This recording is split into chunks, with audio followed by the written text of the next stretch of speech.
Hi and welcome to the cardio bolt session. First 6 exercises are going to work up a nice sweat for you, and then the last 3 exercises are for abs. We're going to start with the kettlebell swing. The kettlebell I'm using is just enough to make me tired at the end of the 30-second blast of kettlebell swings. If you're doing reps, then you do need to make sure that the weight is difficult for you by the end of the reps. So if you've got 12 reps written down, then this weight should be picked to make sure that your 12th rep is quite hard. And we're going to swing from our hip and move the kettlebell out using momentum from the hip action. We're not really using our arms. It is all coming in the momentum. Keep your chest up, your head looking forward, and make sure that the hip is doing all the work.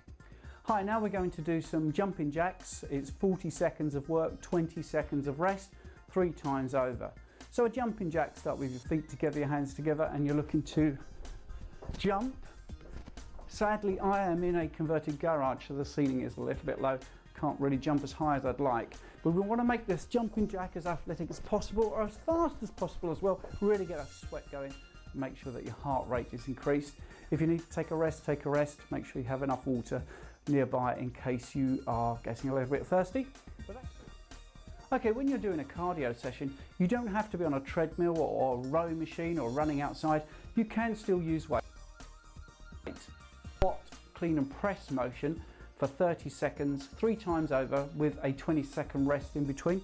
And what we're going to do is we're going to take the weights down, directly down, straight up and push and up.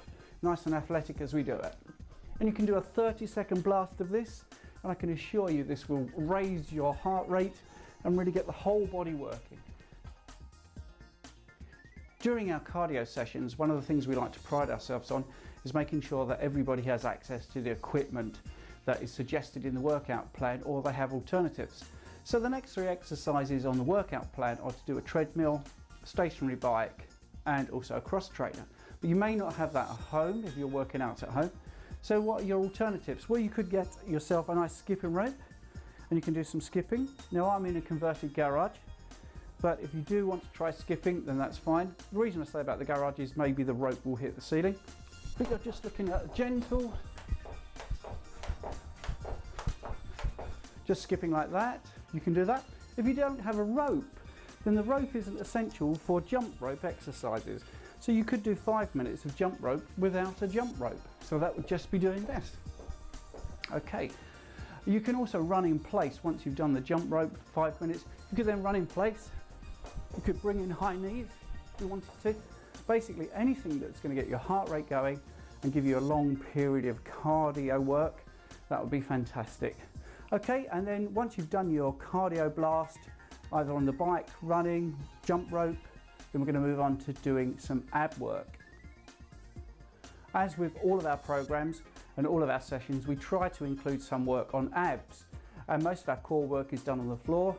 So let's get on with our core on the floor workouts. Here I am on the floor, and today we're going to do some Russian twists. We're looking at 15 reps of Russian twists with a 45-second rest in between, and maybe we're going to do 3 sets. A Russian twist, there's different ways of doing this. If you're a beginner, then you're just looking to twist with the weights and make sure you've got that motion. And your 15 reps from one side to the other is a rep. If you want to make it harder, you can take your feet off the ground and you can then do a twist. Make sure that your lower back is nice and straight and they're not hurting yourself in any way. And that's your Russian twist for the core on the floor session.